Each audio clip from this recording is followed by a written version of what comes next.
Assalamualaikum warahmatullahi wabarakatuh. Om Swastiastu, Namo Buddhaya, salam kebajikan. Salam sehat, salam rahayu, salam salam Pancasila. Perkenalkan, nama saya Anissa Anggreni Febrianti. Saya berasal dari Gresik. Saya dari kelas PM 2021C dengan NIM 21030174095. Di sini saya akan menjelaskan tentang Pancasila sebagai sistem filsafat. Oleh Purbajati selaku dosen tim MKWU Pendidikan Pancasila UNESA. Literatur yang diambil yaitu dari Bahan Ajar 2012, Ristek Dilti 2016 berbentuk e-book, dan tim MKWU Pendidikan Pancasila UNESA 2019.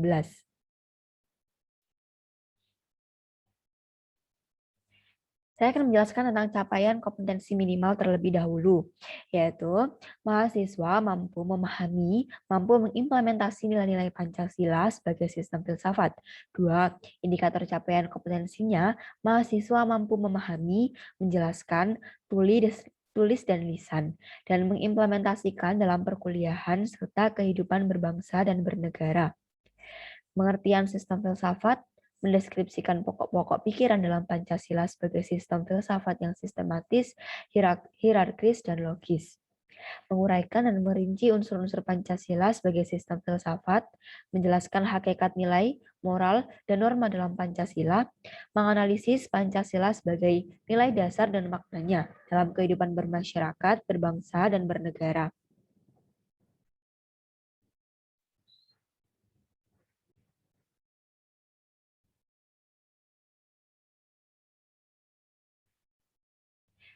Kemudian definisi filsafat.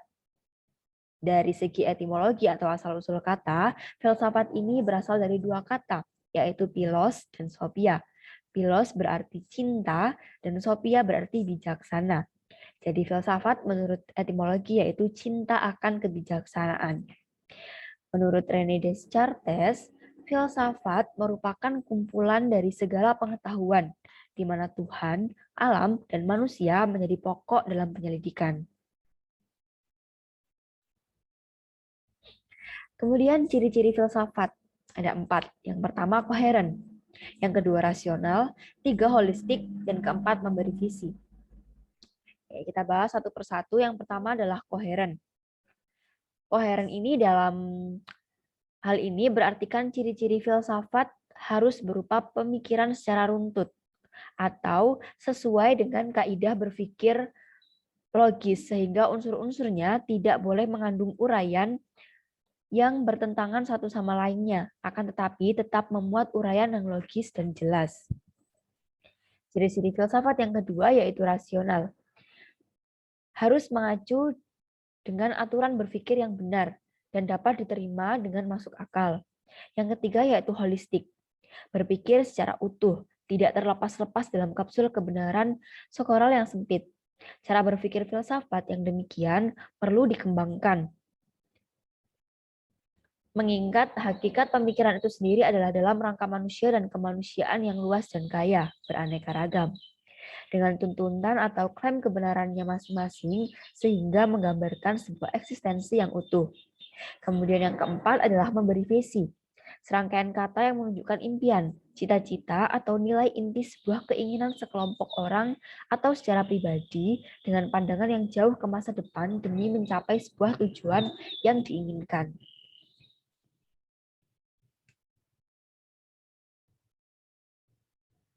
Kemudian kita lanjut fungsi filsafat. Fungsinya ada 3, memberi jawaban, perangkat, dan pemersatu, serta kebenaran. Memberi jawaban ini, ilmu filsafat mengajak manusia supaya berpikir secara bijak dalam mengatasi berbagai persoalan. Dengan menggunakan cara berpikir filsafat, maka diharapkan manusia ini dapat mengidentifikasi masalah tersebut dan memudahkannya dapat dalam mendapatkan jawaban, sehingga masalah yang tersebut dapat dipecahkan tanpa adanya kesulitan. Yang kedua yaitu sebagai perangkat dan pemersatu. Nah, sebagai satu kesatuan yang utuh, tidak terbagi dan tidak terpisahkan, hal ini tercermin dalam setiap sila Pancasila yang mencerminkan jati diri bangsa Indonesia. Sebagai perangkat dan pemersatu dari berbagai ilmu lainnya, sehingga tercerminlah tercerminlah budaya bangsa Indonesia. Kemudian, fungsi yang ketiga yaitu kebenaran. Nah, kebenaran dalam hal ini juga teraktualisasi dalam pengetahuan sesuatu secara umum, sekaligus mencari suatu inti di dalam sebuah kenyataan dengan hakikat sesuai dengan realitanya.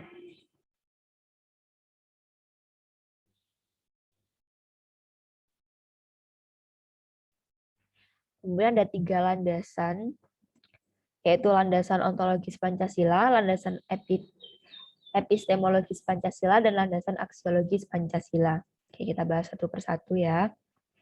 Yang pertama adalah landasan ontologis Pancasila. Aristoteles mengatakan bahwa ilmu yang menyelidiki tentang hakikat sesuatu atau tentang ada, keberadaan atau eksistensi dan disamakan artinya dengan metafisika. Kemudian ontologis Pancasila pada hakikatnya adalah manusia yang dimana itu monopluralis dan monodualis, karena itu juga disebut sebagai dasar antropologis kerja pendukung pokok dari sila-sila Pancasila adalah manusia itu sendiri.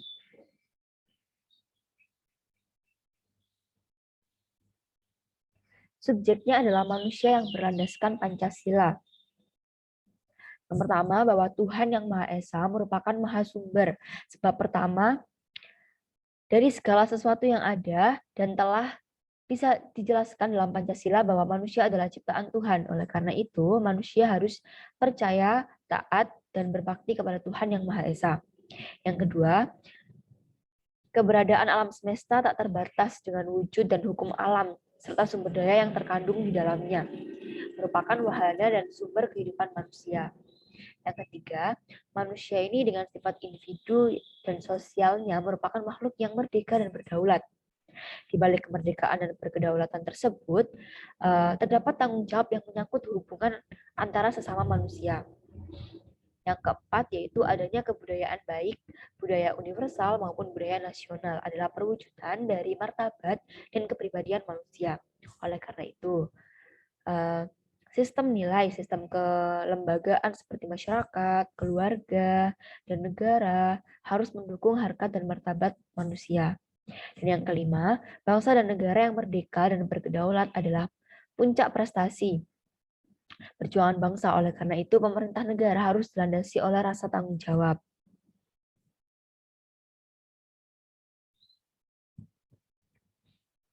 Kemudian yang kedua adalah landasan epistemologi Pancasila.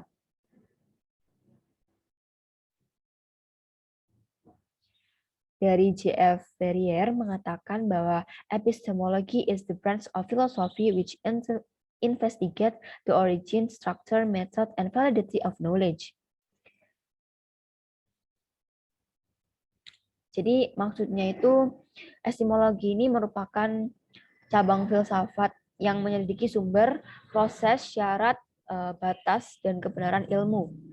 Manusia sebagai subjek ilmu dibekali dengan akal, rasa, karsa, dan panca indera agar manusia memperoleh pengetahuan baik yang menyangkut dirinya sendiri maupun alam semesta atau makhluk lain. Kemudian menurut Titus pada tahun 1984 ini terdapat 3 persoalan yang mendasar dalam epistemologi. Yang pertama yaitu tentang sumber pengetahuan manusia, penalaran. Penalaran merupakan proses berpikir yang bertolak dari pengamatan indera atau pengamatan empirik yang menghasilkan sejumlah konsep dan pengertian. Hal ini mencakup dalam sumber pengetahuan manusia, di mana wujud dan tingkat pengetahuan dibedakan secara hierarkis, meliputi pengetahuan, pengamatan indera. Yang kedua yaitu tentang teori kebenaran pengetahuan manusia. Kodrat manusia dengan potensi uniknya secara psikologis mampu menghayati hal-hal yang bersifat metafisis yang jauh di balik alam kehidupan, serta mampu menerobos dimensi ruang dan waktu sehingga mampu menghayati secara supranatural, yaitu adanya Tuhan yang Tuhan yaitu kehidupan abadi setelah mati. Pengetahuan yang demikian merupakan perwujudan kesadaran filosofi religius yang menentukan derajat kepribadian manusia. Yang ketiga yaitu tentang watak pengetahuan manusia, ilmu sebagai pendaharaan dan prestasi manusia sebagai karya dan warisan budaya umat manusia. Hal ini merupakan kualitas martabat manusia. Perwujudan asas ini adalah ilmu yang bermanfaat untuk kesejahteraan dan kebahagiaan umat manusia. Hal inilah yang membuat terdapat adanya penuntutan budi luhur yang meliputi norma-norma kesusilaan sehingga mendorong manusia untuk berbuat baik dan juga menghindari perbuatan buruk.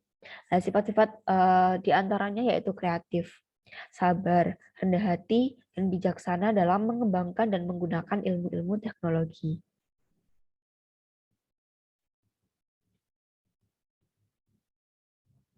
Kemudian landasan yang ketiga yaitu landasan aksiologis Pancasila. Menurut Theodore Roosevelt mengatakan bahwa cabang ini itu menyelidiki tentang tingkah laku moral yang berwujud etika, ekspresi etika yang berwujud estetika atau seni keindahan, dan sosiopolitik.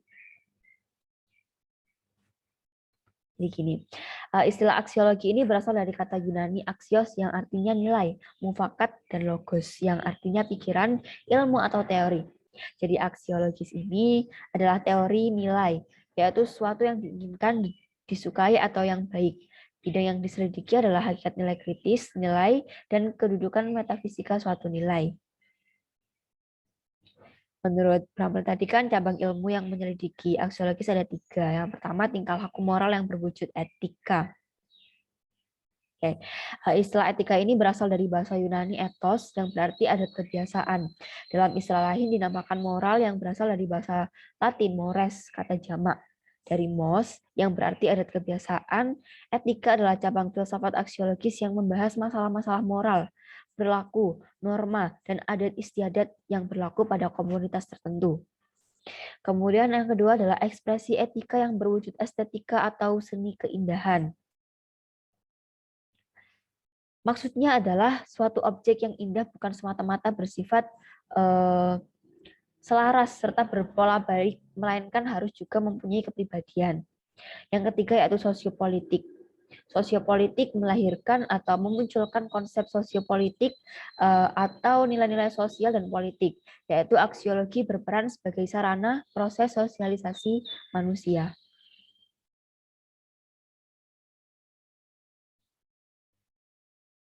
Kemudian inti dari semua nilai-nilai Pancasila yang merupakan filsafat bangsa yang menjadi batu tumpuan atau fundamental sebagai sumber dari segala sumber hukum tidak menerima paham-paham lain yang bertentangan dengan Pancasila sebagai ideologinya.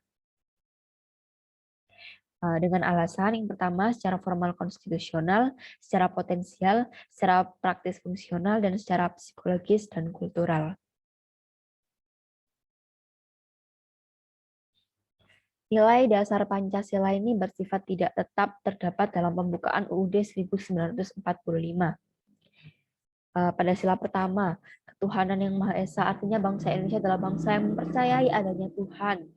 Kemudian sila kedua, kemanusiaan yang adil dan beradab. Nilai kemanusiaan ini mengandung arti bahwa kesadaran sikap dan perilaku yang sesuai dengan nilai-nilai moral dalam hidup bersama atas dasar tuntutan hati nurani dengan memperlakukan sesuatu hal sebagaimana mestinya. Kemudian yang ketiga, sila ketiga yaitu Persatuan Indonesia. Ini mengandung arti bahwa bangsa kita harus bersatu dalam kebulatan rakyat untuk membina rasa nasionalisme dalam Negara Kesatuan Republik Indonesia (NKRI). Yang keempat yaitu kerakyatan yang dipimpin oleh hikmat, kebijaksanaan dalam permusyawaratan perwakilan, memiliki arti bahwa negara kita menggunakan prinsip demokrasi, pemerintahan dari rakyat, oleh rakyat, dan untuk rakyat. Yang mana untuk menyelesaikan masalah diselesaikan dengan jalan musyawarah mufakat melalui lembaga-lembaga perwakilan legislatif seperti DPR. Dan yang terakhir atau yang kelima yaitu keadilan sosial bagi seluruh rakyat Indonesia. Mengandung arti bahwa salah satu tujuan yang hendak dicapai oleh bangsa kita, bangsa Indonesia adalah tercapainya masyarakat yang adil dan makmur secara lahiriah maupun batiniah. Kemudian Pancasila sebagai sistem filsafat. Dasar mutlak dalam berpikir dan berkarya sesuai dengan pedoman saling menguatkan antara sila yang satu dengan sila yang lainnya. Filsafat Pancasila ini sebagai pandangan hidup bangsa Indonesia. Kenapa? Karena Pancasila memberi petunjuk mencapai kesejahteraan bagi seluruh rakyat Indonesia tanpa membedakan suku, agama, dan ras.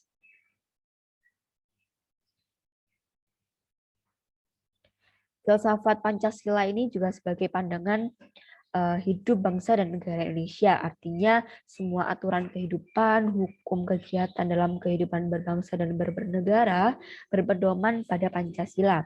Karena Pancasila ini merupakan sumber dari segala sumber hukum bangsa dan negara Republik Indonesia.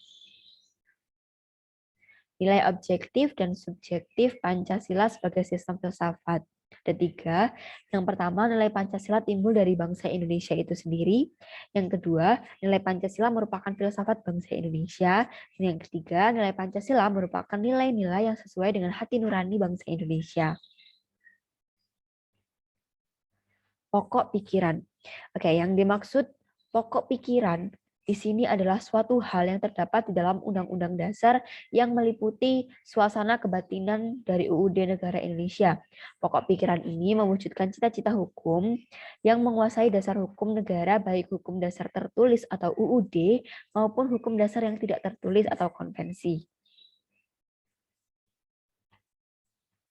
Ada 4 pokok pikiran, diantaranya yaitu pokok pikiran yang pertama. Negara melindungi segenap bangsa Indonesia dan seluruh tumpah darah Indonesia dengan berdasar atas persatuan dengan perwujudan keadilan sosial bagi seluruh rakyat Indonesia.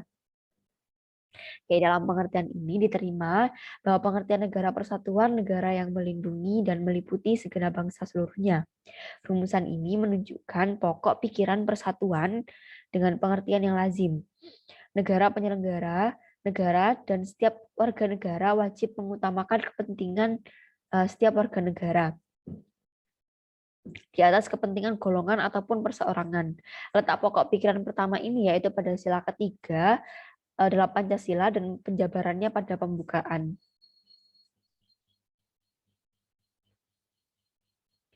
Pokok pikiran yang kedua adalah negara hendak mewujudkan keadilan sosial bagi seluruh rakyat Indonesia. Pokok pikiran kedua ini merupakan pokok pikiran dalam kutip keadilan sosial yang didasarkan pada kesadaran bahwa manusia Indonesia mempunyai hak dan kewajiban yang sama untuk menciptakan keadilan sosial dalam kehidupan bermasyarakat. Letak pokok pikiran kedua ini yaitu pada sila kelima Pancasila dan penjabarannya terletak pada pembukaan.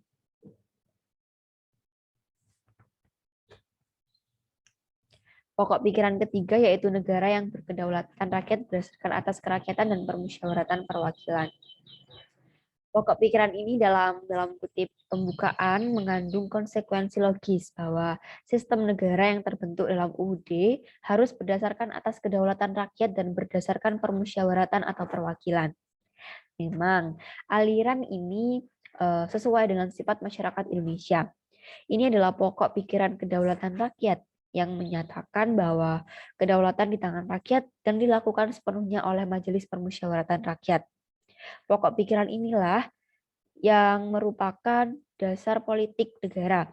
Letak pokok pikiran ketiga yaitu pada sila keempat Pancasila dan merupakan penjabaran terletak pada pembukaan.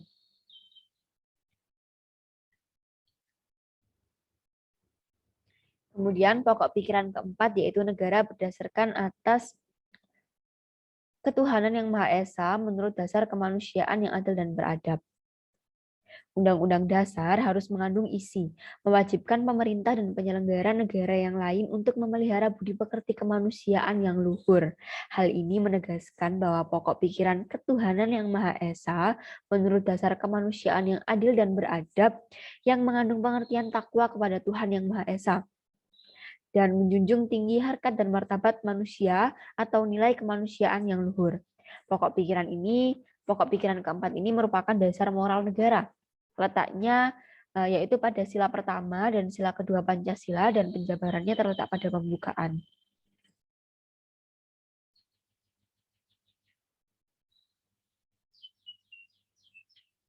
Kemudian kita akan membahas tentang pengertian nilai, moral, dan norma. Nilai. Nilai dalam bahasa Inggris disebut value. Nilai ini adalah sesuatu yang berguna dan baik yang dicita-citakan dan dianggap penting oleh masyarakat. Sesuatu dikatakan mempunyai nilai apabila mempunyai kegunaan, kebenaran, kebaikan, keindahan, dan religiusitas. Nilai merupakan suatu hal yang dianggap baik atau buruk bagi kehidupan. Pengertian nilai menurut beberapa ahli. Oke, menurut Jahiri pada tahun 1999, nilai adalah harga, makna, isi, dan pesan, semangat atau jiwa yang tersirat dalam fakta, konsep, dan teori sehingga bermakna secara fungsional. Sedangkan menurut Dictionary of Winata Putra 1989, nilai adalah harga atau kualitas sesuatu.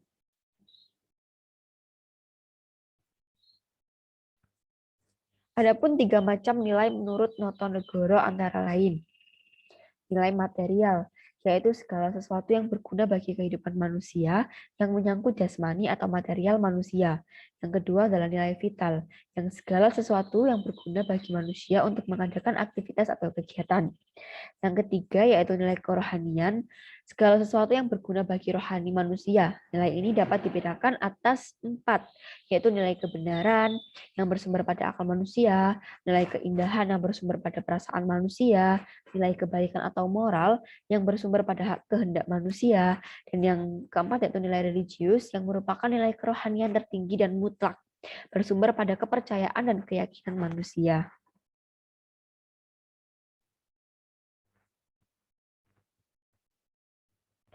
Nilai sudah, selanjutnya yaitu moral.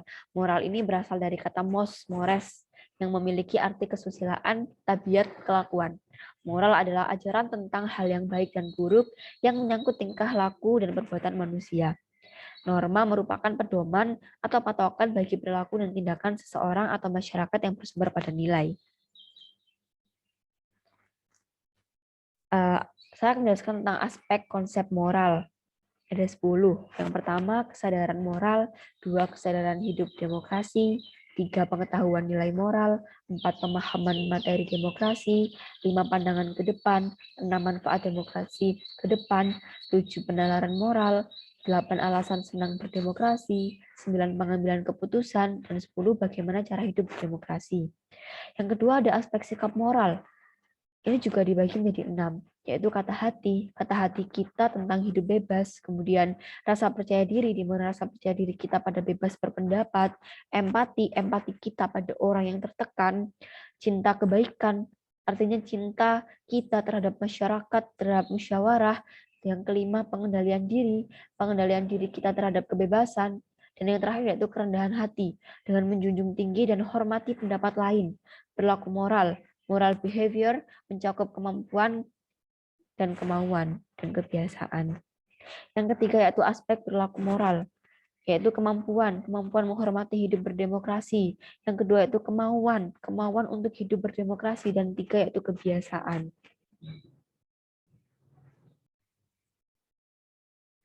Kemudian yaitu norma. Norma adalah sumber dasar hukum yang menguatkan kedudukan konsep, nilai, dan moral serta perilaku yang dilakukan.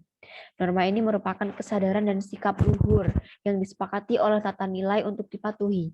Nah, norma ini memiliki kekuatan untuk dapat dipatuhi yang dikenal dengan sanksi.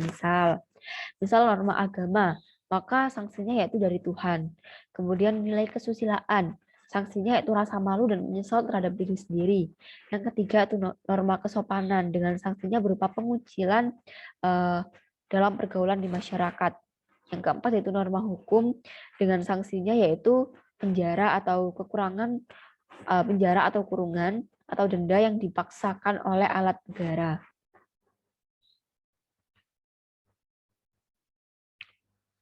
Karena kita sudah mengetahui apa itu nilai, moral, dan norma, sekarang kita akan membahas tentang hubungan antara nilai, norma, dan moral.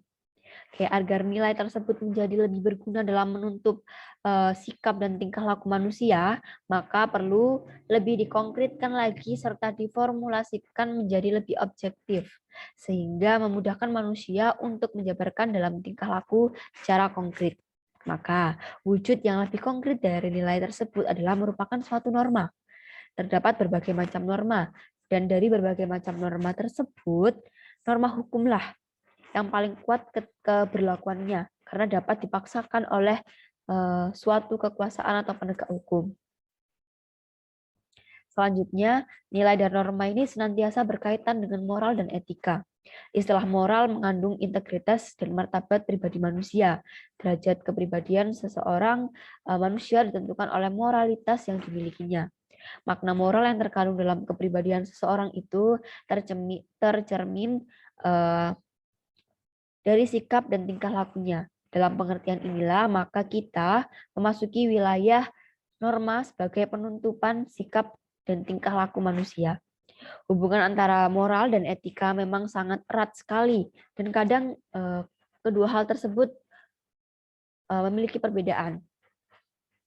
Moral yaitu merupakan suatu ajaran-ajaran yang baik, lisan maupun tertulis dengan bagaimana manusia harus hidup dan bertindak agar manusia menjadi lebih baik.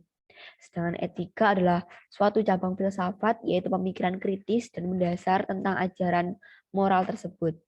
Demikianlah hubungan yang sistematik antara lain nilai, norma, dan moral yang pada gilirannya ketiga aspek tersebut terwujud dalam suatu tingkah laku praktis dalam kehidupan manusia.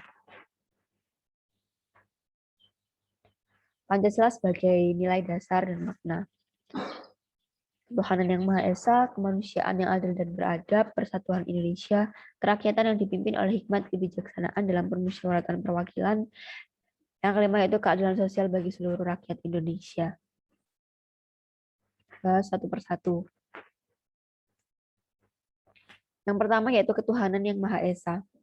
Memiliki arti sebagai bentuk pengakuan adanya kuasa yang yaitu Tuhan yang Maha Esa. Kemudian yang kedua, memberikan kebebasan dan keamanan dalam memeluk dan beribadah menurut kepercayaan agamanya masing-masing. Yang ketiga, tidak memberikan paksaan terhadap warga negara untuk memeluk suatu agama atau berpindah ke agama lain. Yang keempat, memberikan jaminan perkembangan dan pertumbuhan ajaran agama masing-masing. Dan yang lima, negara memberikan kebebasan dan menjadi fasilisator bagi tumbuh kembang agama yang dianut oleh masyarakatnya. Yang kedua, sila yang kedua yaitu kemanusiaan yang adil dan beradab. Ini memberikan hak dan kewajiban kepada masyarakatnya dapat mengeluarkan pendapat sebagai bukti keadilan. Kemerdekaan merupakan hak setiap masyarakat Indonesia. Mereka berhak mendapatkan kebebasan dan keamanan dalam kehidupan bernegara. Kemudian yang ketiga yaitu menegakkan keadilan dan menjunjung tinggi kemerdekaan bagi setiap rakyat Indonesia. Sila ketiga yaitu persatuan Indonesia. Ada 6. Yang pertama, sikap nasionalisme yang wajib dimiliki tiap-tiap warga Indonesia. 2. Mencintai bangsa dan tanah air Indonesia tentunya.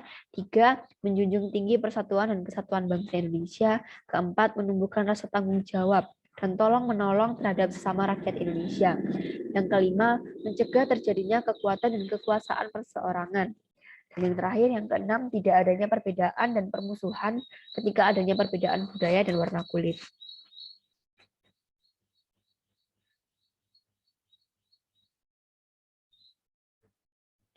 Sila yang keempat yaitu kerakyatan yang dipimpin oleh hikmat kebijaksanaan dalam permusyawaratan perwakilan. Hakikat sila keempat ini adalah negara menggunakan sistem demokrasi. Permusyawaratan memiliki makna bahwa setiap persoalan dan permasalahan diputuskan secara bersama, disetujui secara bersama, dan diselesaikan secara bersama-sama. Rakyat dipimpin oleh pemimpin yang hikmat dan bijaksana dalam menyelesaikan permasalahan-permasalahan negara. Yang kelima yaitu keadilan sosial bagi seluruh rakyat Indonesia. Kemakmuran dan kesejahteraan merupakan hak bagi seluruh rakyat Indonesia, memberikan perlindungan kepada yang lemah dan yang memiliki kekurangan. Kekayaan alam Indonesia ini dipergunakan untuk kebahagiaan dan kepentingan bersama, bukan hanya untuk kepentingan satu golongan atau petinggi-petinggi saja.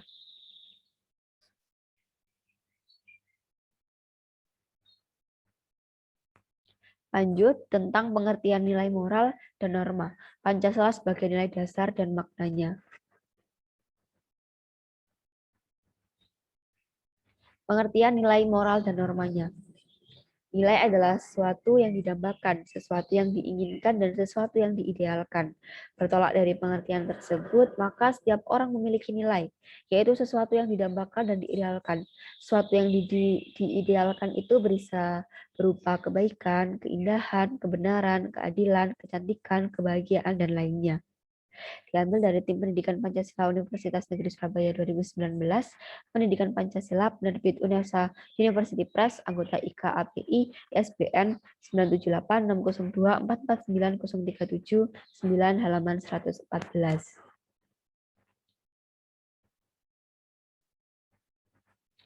Dalam kehidupan, nilai-nilai tersebut dijabarkan dalam ukuran-ukuran perilaku yang harus dilakukan nilai-nilai tersebut tercapai. Sebagai contoh, ketika suatu keluarga ingin mendambakan keluarganya menjadi orang yang baik, keluarga yang terhormat, maka mereka membuat aturan bagaimana harus berperilaku, bagaimana harus berpakaian, bersikap, dan berbicara. Semua aturan tersebut disebut norma. Jadi suatu nilai agar terwujud harus dijabarkan ke dalam aturan-aturan dalam kutip norma. Jika tidak dijabarkan ke dalam norma, nilai hanya akan ada di dalam pikiran yang abstrak. Seperti itu. Kemudian oleh karena itu, dalam kehidupan suatu masyarakat termasuk dalam keluarga ada nilai dan moral, ada nilai dan norma. Nilai atau sesuatu yang diidealkan oleh masyarakat ini dijabarkan dalam norma atau aturan untuk mengatur perilaku masyarakat atau anggotanya. Diambil dari Tim Pendidikan Pancasila UNESA 2019, Pendidikan Pancasila Penerbit UNESA University Press, anggota IKAPI, ISBN 9786024490379, halaman 116.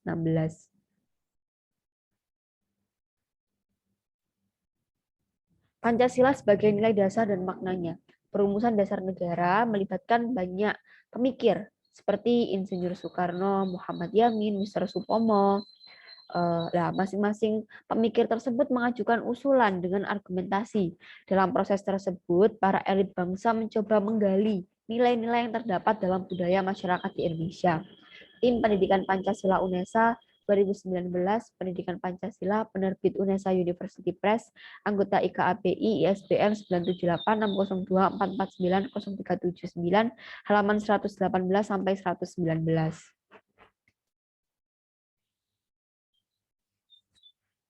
Selain sebagai dasar negara, Pancasila bagi bangsa Indonesia juga memiliki beberapa fungsi, yaitu sebagai pandangan hidup bangsa dan ideologi.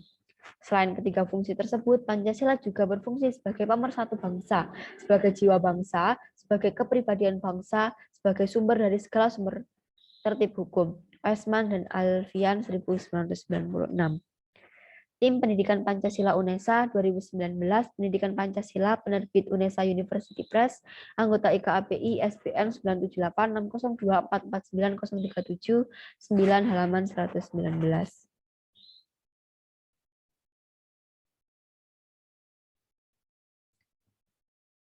Sebagai nilai dasar, sela-sela Pancasila hanya memberi gambaran tentang negara yang dicita-citakan dan bagaimana negara ini harus dijalankan. Itu tanpa dijabarkan ke dalam nilai-nilai instrumental, sela-sela Pancasila belum bisa dijadikan pedoman dalam penyelenggaraan negara. Tim MKU Pendidikan UNESA 2019, Pendidikan Pancasila, Penerbit UNESA University Press, anggota IKAPI, ISBN 9789790286276, halaman 120.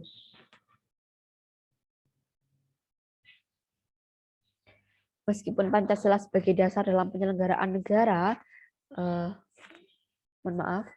lanjut. Sebagai nilai instrumental, Undang-Undang Dasar 1945 mengatur bagaimana negara Indonesia harus dijalankan, lembaga apa saja yang harus ada dalam negara Indonesia, dan hak dan wewenang dari masing-masing lembaga negara. Tim MKU Pendidikan Pancasila UNESA 2019, Pendidikan Pancasila, Penerbit UNESA University Press, anggota IKAPI, ISBN 9789790286276, halaman 120. Sebagai penjabaran dari Pancasila, maka Undang-Undang Dasar 1945 ini merupakan hukum tertinggi di negara Indonesia. Undang-Undang Dasar 1945 merupakan hukum dasar dalam penyelenggaraan negara Indonesia. Tim Pendidikan Pancasila UNESA 2019, Pendidikan Pancasila, Penerbit UNESA University Press, anggota IKAPI, SBN 978 9790 286 276 halaman 120. Oke, saya akan membacakan tentang penguatan capaian kompetensi. Yang pertama, memberikan contoh penerapan Pancasila di dalam kehidupan sehari-hari, mengapa Pancasila dinilai masih belum cukup dijadikan sebagai pedoman penyelenggaraan pemerintah dan ketatanegaraan bangsa Indonesia, dan di bagaimana Undang-Undang 45 yang menerangkan tentang cita-cita dan tujuan dari Pancasila. Mungkin hanya itu yang dapat saya sampaikan